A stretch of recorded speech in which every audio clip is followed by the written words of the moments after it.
साल भर बाद अब जेल से बाहर आ चुके हैं।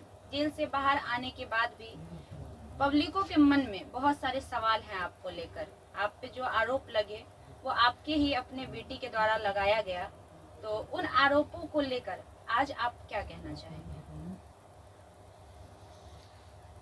मैं यही कहने के लिए चाहता हूँ, बेटी हो या बेटा हो, माँ पिताजी गांव समाज के लोग सबों को समान दर्जा देने के लिए चाहते हैं, किसी को बड़ा और किसी को छोटा नहीं।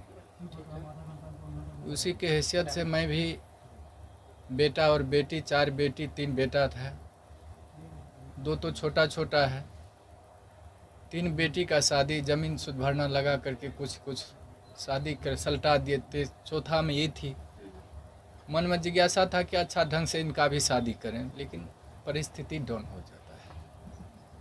उस परिस्थिति लेकर के जिद भी कर दी कि मैं ग्रेजुएशन करूंगी तब पिताजी मेरा शादी कीजिएगा। भरोसा दिलाई, सहानुभूति हुआ, अच्छा शिक्षा की ओर झुकाव है तो थोड़ा और सहानुभूति दे करके क्रेडिट लोन ले, विद्यार्थी क्रेडिट लोन ले करके इनको ग्रेजुएशन करवा देते हैं। शिक्षा का विनाश नहीं होता है। मैं यही चलते उन पर सहानुभूति रखा और जहाँ जहाँ सोचे साइड बिजनेस थोड़ा लगा देते हैं, जीविका से जुड़ा दिए। गांव समाज में 10 ठो समूह चलाएगी, उससे जो होगा आगे विकास, बुद्धि भी विकास उनका होगा। और सेप्स ऑफ कंपनी से भी जोड़ा दिए थे। वहाँ जहाँ जहाँ अररिया मीटिंग होता था, पूर्णिया मीटिंग होता था, गाड़ी ड्राइव कर करके इस अवस्था में उस बेटी को हमने पहुँचाया था। और बड़ी आत्मबल था कि यह बेटी मेरा कोई रोशन करेगा।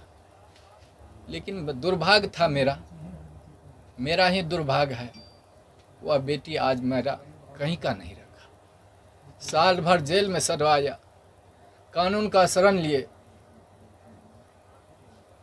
लोअर कोर्ट रिजेक्ट किया जज साहब, वकील साहब, हाई कोर्ट में बेल फाइल किया गया, लेकिन सत परेशान होता है, पराजित नहीं होता है। हाई कोर्ट में बेल फाइल हुआ, वकील साहब शिवानंद बाबू,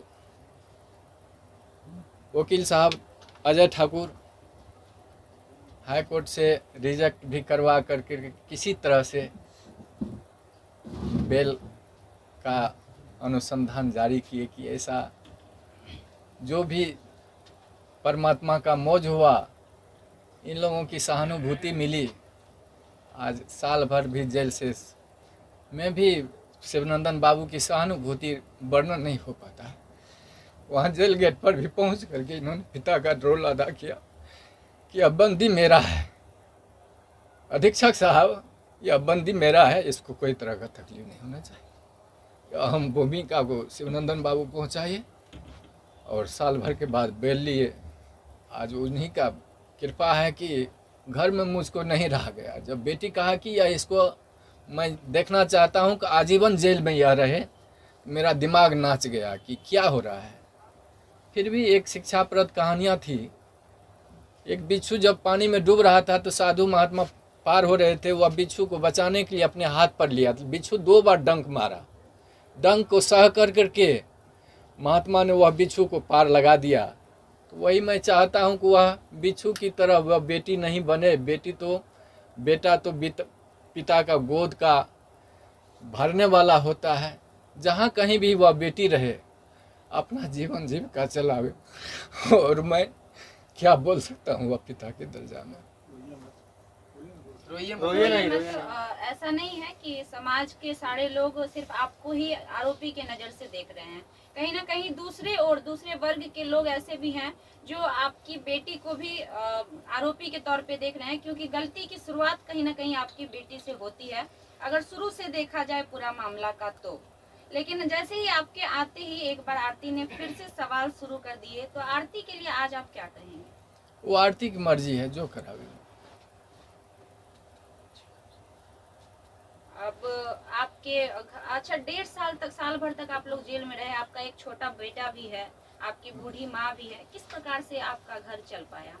परमात्मा जाने, हम नहीं जानते। अच्छा, इन सारी भूमिकाओं में जितने दिन से आप लोग जेल में थे पूरे परिवार, वकील शिवनंदन भारती लगातार, जैसा अब आप बोले कि गार्जियन की तरह का देखभाल किए या फिर हमेशा मतलब इस केस को विशेष फोकस किए, क्या कुछ कहना है उनके बारे में? यह वर्णन नहीं हो पाता। मतलब इतना बेहतरीन उनका परफॉर्मेंस रहा जी आपके केस को लेके। जी। आप एक पिता हैं, लोग ये भी जानना चाहते हैं कि उस रात में असल में क्या हुआ था, कुछ आपको याद है? आप मतलब कुछ देखे थे? बता पाएंगे? आरोप तो झूठे भी लगते हैं, सही जी। क्या है वो तो माननीय न्यायालय के ऊपर है, लेकिन आप कुछ बता सके थोड़ा सा? मालूम थोड़ा सा हुआ तो सोचा कि प्रेम तो अंधा होता है, अच्छा। वो समय जो रहता है, वो अवस्था जो रहता है परे हो रहता है, लेकिन उस पर कितने कितने विद्वान लोगों का भी पैर फिसल जाता है, महात्मा को भी पैर फिसल जाता है। तो हमने सोचा कि जब इस तरह की घटना हुई तो उसको बचाने के लिए हल्ला हुआ कि चोर आ गया है, डकैत आ गया है गोली मारने के लिए। तो उससे पूर्व भी लड़का वो उन्होंने धौंस दिया था कि मैंने गोली से उड़ा दूंगा। किसको दिया था? पवन यादव को, मेरे बेटा रविकांत को। अच्छा। गोली से उड़ा दूंगा, बचने के लिए नहीं दूंगा।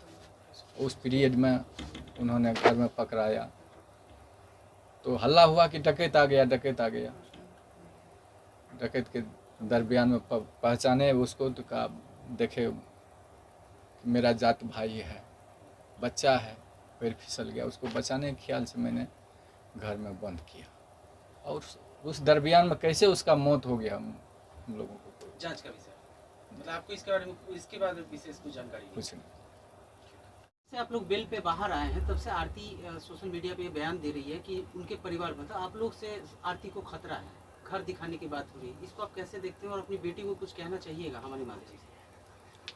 हम तो यही कहने के लिए चाहते हैं कि माँ बाप तो जिगर होते हैं, हृदय का टुकड़ा बाल बच्चा उनका होता है, तो उसके प्रति आघात कहीं माँ बाप सोचे, गांव समाज के लोग सोचे। इसलिए अगर आरती चाहती है, साल भर तो जेल में सजा ही दी, अब ज़मीन जायदाद तो बेच करके थोड़ा बहुत बेल करवाए, अब चाहती है कि गांव समाज को छोड़ करके कहीं चले जाए, तो मैं जाने के लिए तैयार हूँ। बेटी जहाँ कहीं भी रहे वह खुश हो बन के रहे। अच्छा, जो घटना आपके साथ घटित हुई है उससे समाज में जितने भी पिता हैं सब सहमे हुए हैं। बहुत सारे पिता अपनी बेटी को लेकर उनके मन में ये सवाल पैदा हो रहा है कि क्या हमारे साथ भी हमारी बेटियां भी ऐसा कर सकती हैं। तो उन पिता के लिए आपकी क्या मैसेज होगी, क्या संदेश होगी? सब बेटी बेटा ऐसा नहीं होता है। हम भगवान से प्रार्थना करते हैं वह सद्बुद्धि दे और सत रास्ता पर वह बेटा बेटी चले, और जो बिगड़ने के लायक होती है वह बेटी को भी मैं प्रार्थना कर रहा हूँ गुरु महाराज से, भगवान से, कि वह दूसरे के बहकावा में नहीं आ करके अपना जो कर्तव्य है, अभी भी शादी की है, अभी भी हक निभा करके दोनों घर को आबाद करके चले। इसी में मैं भगवान से प्रार्थना करता हूँ। ठीक ठीक। हाँ सर, आप मीडिया वालों को कुछ संदेश देना चाहते हैं तो वो संदेश हमारे माध्यम से दे सकते हैं? सर, मीडिया वाला से प्रार्थना है, विशेष तो मैं नहीं कह पाऊँगा कुछ, लेकिन लाचार न करें, घर पर तबाही न करें और अपने आप पर काबू पा जाए। और जो भी बयान लेना होगा वकील साहब के माध्यम से जो भी करने के लिए कहेंगे मैं तैयार हूँ।